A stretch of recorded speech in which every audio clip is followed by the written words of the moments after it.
Hi everyone, this is Steve Courage, and today I want to try and explain what most human beings don't understand, especially Africans, which is about life in relation with mistakes and failure, and trying to do something and it doesn't work. And my objective is, after you get to the end of this video, you are going to really have a new perspective about life. Okay, so let me get started this way. Sometimes ago, I received a mail from somebody I assume to be a very young man, and the content of the mail was, this guy has read all my books, probably attended African Business University, and he was asking me something like, now that I have learned so much from you, can't I just go into the business world and do everything you have taught me without making mistake?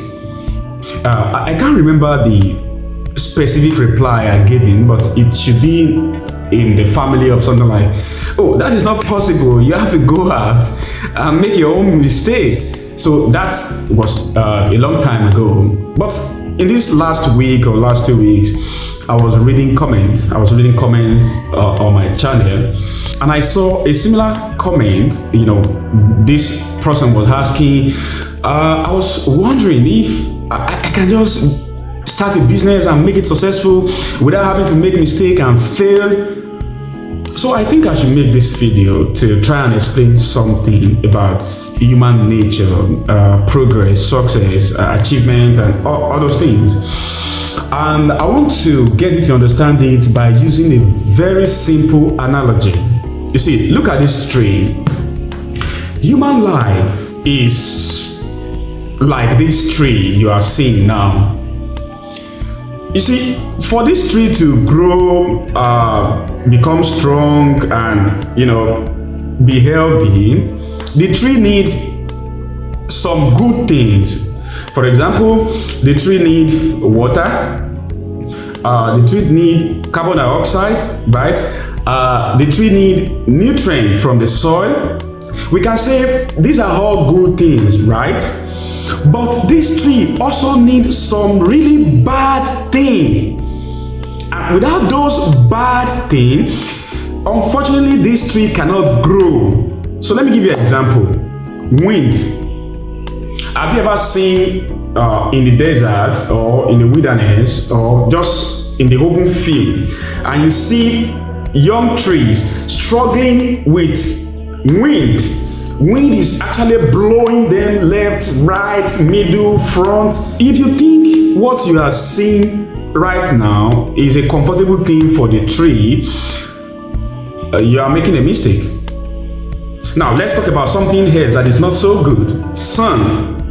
Okay, we can say sun is vitamin D. Okay, good one. That is not if you have to stay under the sun for 10 hours. Average tree, you have to stay under the sun for 8 hours. You can't call that a good thing. But do you know that this tree cannot actually grow, become strong, become healthy without those negative or bad things? Okay, so I'm not making this up, so you won't think I'm just making this up. There is a scientific study to actually prove this. For example, on September 26, 1991, University of Arizona opened a very huge piece of land, I think 3.14 acres of land, for different experiments. And one of the experiments these scientists wanted to carry out was for trees. So they created a perfect environment which they have to control. There is nothing natural in this environment. It has to be scientists that determine what goes into that environment. But there was a problem. These guys discovered that the trees they were planting in this controlled environment, wherever those trees grows up, maybe after 6 weeks, or I can't remember, maybe after 3 months, the tree will just fall down. They will plant them again, they will grow, At the same time, maybe 3 months, maybe 6 weeks, I can't remember now, they will fall down. And they were like, this is not natural. If we plant this healthy tree, they are not supposed to fall down. They are not supposed to die. In the process, they discovered that in this controlled environment, they are forgetting to add wind. Probably because they think, what is wind? Wind is a negative thing. It is probably not doing anything good for trees. So maybe we should not add it. Now, until this guy go back to add wind to this controlled environment, it is after then the trees started growing and become healthy. Okay, the other day I read about another scientific study which this guy packed rats and took them to a perfect environment where there was no predator, there was no want. This guy supplied them with all the water in the world they need, all the food in the world they need, the perfect temperature that the animals need, and everything in the world they can think about. You guess what? At first, these rats were happy and they reproduced massively, I think until they were 2,500.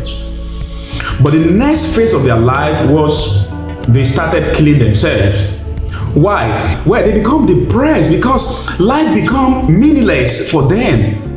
The question is, why did life become meaningless for them? Because there was no challenges, there was no problem, there was no mistake, there was no failure. Everything was just perfect. That exactly is what will happen to any human being. So let's go back to tree and the analogy of tree and human. You see,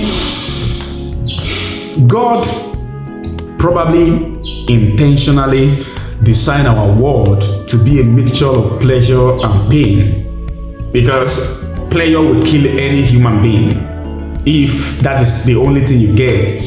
So let's now talk about mistake, failure, trying to achieve something and you're not able to get it at the right time you want to get it. Let's ask ourselves a simple question, which is, why do we really need mistake, failure, or all those pains before we achieve whatever we want to achieve in life? Okay, maybe I have answered a part of that, because without it, your life will become meaningless anyway. Now, another part to that equation is, you see, usually success comes as a result of mastery. And mastery is a product of practice. And practice almost always involve making mistake. So I'll give you 2 examples. Think about somebody who knows how to drive a car. If you know how to drive a car and you are driving from Lagos to Ibadan, sometimes, I don't know, maybe it is just me, sometimes you will have to remind yourself that you are driving. Why? Because you have been driving for the past 10 minutes and there is no conscious effort in the process of driving. You are just you are not thinking about it. That is the stage of mastery. You have mastered that process. But you have to remember this. Before you master that process, there are 2 other things that happen. The next thing to mastery is practice. The reason why you can drive from Lagos to Ibadan as if you don't even know you are driving, you don't know when you match the brake, you don't know when it's because you have practiced driving for several times. Now, the reason why we call it practice is because when you are doing it, you're actually making mistake. For example, any human being who has never learned how to drive and you for the first time say, I want to drive. I don't even know who you are. I don't even know who your father is. I don't even know what your gene is or how smart you are. The very first thing you will do is to make mistake. And you are going to make several mistakes in the process of learning how to drive. Another thing we might want to ask ourselves is, why is that? Why is it that we have to go through that process of learning, making mistake, then mastery?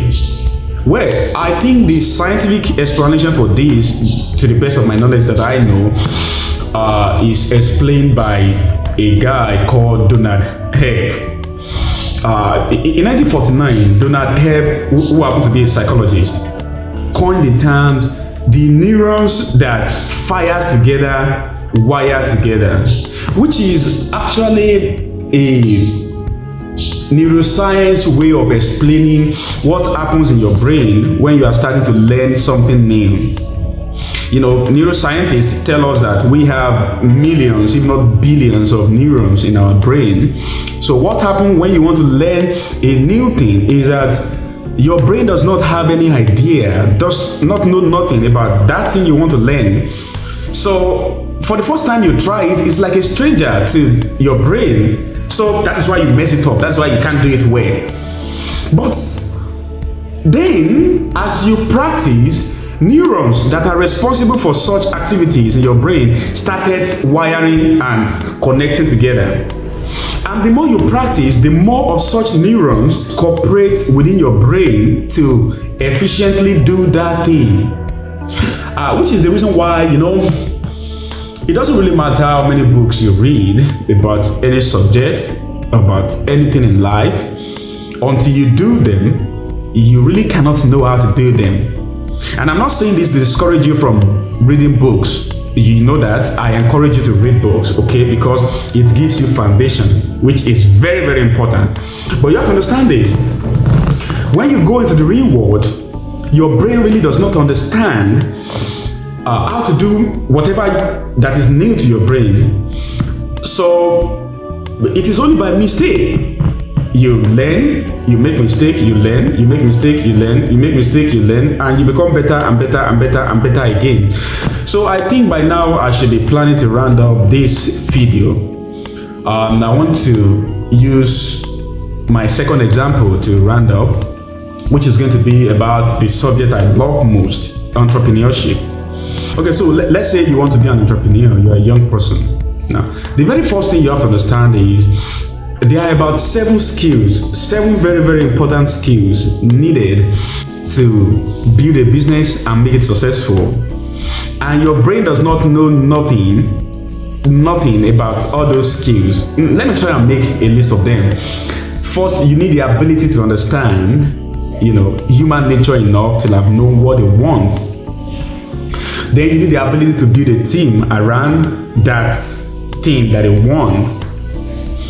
Then you need the ability to persuade somebody else to give you their money or their resources. Then you need the ability to present your product to the market the way the market wants it. Not the way you want it, but the way the market wants it. You can call that branding. Then you need the ability to persuade other human beings to actually buy what you are selling, whatever what that is. Then you need the ability to manage your finance. Then you probably need what? The ability to lead people. Building a team is different from that. So now, what you have to understand is all these skills are so strange to your brain, just as driving a car is strange to your brain if you have never driven a car before. So your approach to entrepreneurship should be, you have to start the process of learning all these skills. And the only or the best way to learn those skills is by practicing them. So let me give you an example from my personal life. The first time I tried to hire people, I can still remember, that was January of 2009. Everything I did was stupid. But after then, I started learning, okay, that was the mistake I made. That you make one particular mistake does not mean you will not make another mistake. Just think about driving. That you make one mistake now, you have learned from that mistake, right? Hopefully. That doesn't mean you won't make another mistake if you want to drive tomorrow. okay, you will make a different mistake. So from then I try to work with people, try to strike partnership, try to hire people. And today I can look back at my life and make a list of probably 17 people or 20 people that I hired that I should not have hired. I can remember a particular guy as I make this video. I can remember the first time he came to my office, and I can remember the questions I asked him and his response. And I feel so bad right now knowing that even though I can see from that first time that this guy is I still went ahead to hire him. Just because, I didn't know better than that. So today, I think I know a whole lot about how to hire people, how to know the best candidate for a job, and how to hire them. Does that mean now I can hire people as wonderful as Bill Gates or Elon Musk or Dangote? No! I still have a few mistakes. I still have a few mistakes, probably a million mistakes in that process. So you get what I mean? That is just one skill in entrepreneurship. So every other skill is like that. You don't get to master anything until you put your leg inside the water and you make some mistake, and you feel bad if you make those mistakes, especially if they lead to some failure. But you have learned from them. You can make another mistake. So my encouragement for you, especially if you're a young person, is that you have to understand how life goes. It is my explanation in this video that we master things by making mistakes. And I give you the analogy of tree. Tree cannot grow if you give it all the best in the world.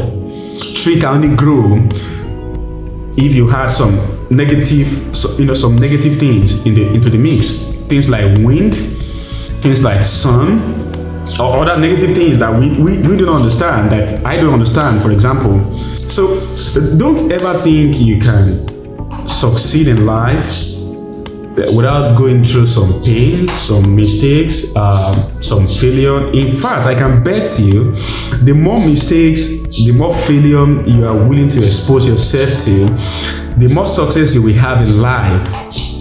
Yeah, the strongest tree in the world are trees that face most wind. That is what it is. And don't ever think there is a shortcut around wind.